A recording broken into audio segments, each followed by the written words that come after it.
Once again welcome back to my YouTube channel easy civil with Salman. दोस्तों इस video में मैं बात करने जा रहा हूं उन सभी बेसिक इंपॉर्टेंट पॉइंट के बारे में जो कि आप एज अ फ्रेशर इंजीनियर हो या सुपरवाइजर की पोस्ट के लिए जा रहे हो तो आपसे डायरेक्ट इंटरव्यू में पूछ लिए जाते हैं। और अगर आपको ये सारे टर्म क्लियर हैं, अच्छे से आते हैं, तो आप किसी भी ड्राइंग को आसानी से रीड कर सकते हैं, क्योंकि जो हमारी रेजिडेंशियल बिल्डिंग होती हैं उनमें ये जो पॉइंट हैं ये एज इट इज मेंशन किए जाते हैं। और अगर आपको ये पॉइंट आ गए तो आपको ड्राइंग बहुत ही आसान लगेगी। ठीक है, तो चलिए विदाउट की एनी डिले स्टार्ट करते हैं वीडियो को। तो सबसे पहले जो हमारा क्वेश्चन आता है वो आपका इंटरव्यू में डायरेक्ट पूछ लिया जाएगा कि हाइट ऑफ पैरापेट वॉल क्या होती है, यानी कि पैरापेट वॉल क्या होती है और उसकी हाइट क्या होती है। तो दोस्तों हमारा जो पैरापेट वॉल होती है वो हमारे स्ट्रक्चर की सबसे अपर वॉल होती है। जैसे कि हमारी ये स्लैब पड़ी, ठीक है, ये हमारे कॉलम ये स्लैब पड़ गई, तो हम स्लैब के ऊपर 1 मीटर की ऊंचाई तक लगभग ब्रिक वर्क कर देते हैं ताकि कोई इंसान या कोई बच्चा बाहर की तरफ गिर ना जाए छत से। ठीक है, इधर से भी कोई गिर ना जाए, इस वजह से हम लोग पैरापेट वॉल उठा देते हैं। जो उसकी हाइट होती है वो लगभग 1 मीटर मिनिमम रखी जाती है। ठीक है, अगला क्वेश्चन आपसे पूछ लिया जाएगा थिकनेस ऑफ स्लैब। तो थिकनेस जो होती है स्लैब की वो मिनिमम 125 mm होती है। ठीक है, 125 mm आपको अगर इंच में इनको कन्वर्ट करेंगे तो ये आएगा आपका 5 इंच। ठीक है, 25 mm का 1 इंच होता है, 25 पंचे 125 मतलब 5 इंच। तो जो हमारी स्लैब की थिकनेस होती है वो 5 इंच होती है। कहीं कहीं पे 4.5 इंच भी स्लैब रखी जाती है। और हाँ दोस्तों, स्लैब को ना तो ज़्यादा अधिक मोटा रखना चाहिए और ना तो अधिक पतला रखना चाहिए।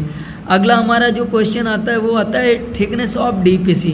डीपीसी क्या होती है, इसकी थिकनेस क्या होती है और किस लेवल पे प्रोवाइड की जाती है। तो दोस्तों ये आपको पता होना चाहिए, जो हमारी डीपीसी की थिकनेस होती है वो 1 इंच होती है, लगभग 25 mm। ठीक है, 25 mm ली जाती है। और ये हमारी जो होती है प्लिंथ बीम ये हमारी जो होती है प्लिंथ बीम के ऊपर ही कास्ट की जाती है। जैसे हमारी ये प्लिंथ बीम है, इसी के ऊपर हम लोग डीपीसी कास्ट कर देते हैं। डीपीसी प्रोवाइड करने का मेन मुद्दा यही होता है कि जो हमारी डैम्पनेस होती है, सीलन, वो हमारी वॉल पे ना चढ़ने पाए। ठीक है, अदरवाइज हमारा प्लास्टर जो होता है वो झड़ने लगता है, हमारी जो पेंटिंग होती है वो ख़राब हो जाती है, इसलिए डीपीसी देना बहुत ही ज़्यादा ज़रूरी होता है। नेक्स्ट हमारा क्वेश्चन आता है कि height of building. General building की जो हाइट होती है वो क्या होती है, तो वो होती है 3.15 मीटर। ये होती है प्लिंथ बीम से बॉटम ऑफ स्लैब तक की हाइट। ठीक है, तो अगला हमारा क्वेश्चन आता है कि हाइट ऑफ विंडो की जो हाइट होती है वो 2.1 मीटर होती है। ठीक, जो विंडो की हाइट रखी जाती है हमारी 2.1 मीटर।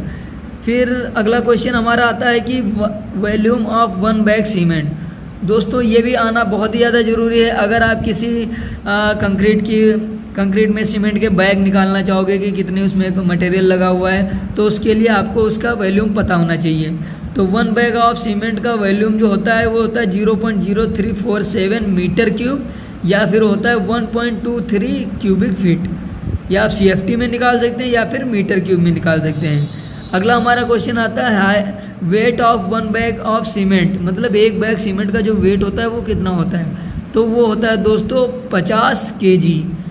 अगला क्वेश्चन हमारा आता है number of cement bag in 1 metre cube.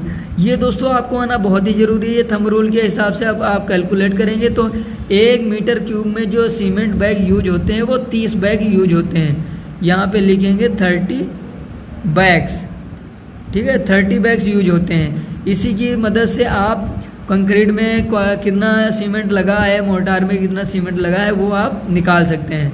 ठीक है, फिर अगला आता है थिकनेस ऑफ लिंटल। तो लिंटल जो होता है वो हमारा बेसिकली दिया जाता है, जो हमारा लिंटल जो हमारा दरवाज़ा होता है, ये हमारा दरवाज़ा होता है। ठीक है, ये हमारा जो दरवाज़ा होता है, ये दरवाजे के ऊपर का जो ब्रिक वर्क होता है, इसका लोड को बियर करने के लिए हम लोग क्या करते हैं, लिंटल प्रोवाइड करते हैं। और लिंटल की जो थिकनेस होती है वो 150 mm मिनिमम होती है, मतलब 6 इंच मिनिमम देनी ही चाहिए।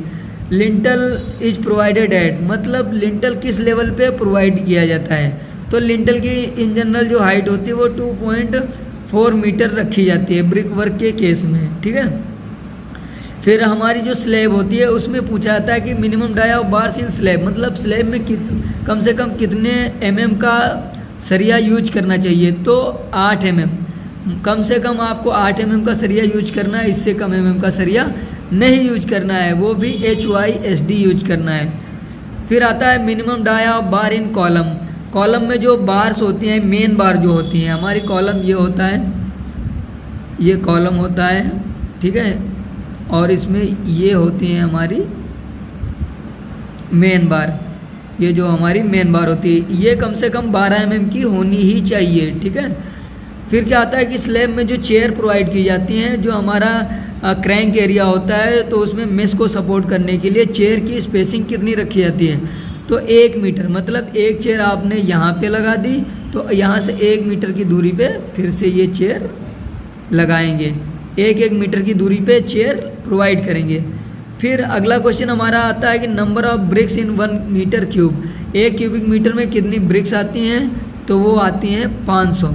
ये सारे क्वेश्चन आपको आने चाहिए, आप किसी भी इंटरव्यू में जाएंगे आप कॉन्फिडेंट रहेंगे और आप उसको आसानी से क्रैक कर सकते हैं, और इन जनरल यही क्वेश्चन पूछे भी जाते हैं। तो अगर वीडियो आपको पसंद आई हो तो लाइक करें, शेयर करें और चैनल को सब्सक्राइब जरूर कर दें भाई, बहुत ज़्यादा मेहनत लगती है। मैं ये जो इंपॉर्टेंट क्वेश्चन हैं इनकी एक पूरी सीरीज लाऊंगा, 4 से 5 वीडियो होंगे, उसी में मैं सारे क्वेश्चन आपको क्लियर करवा दूंगा। मिलते हैं अगले वीडियो में, तब तक के लिए थैंक यू सो मच।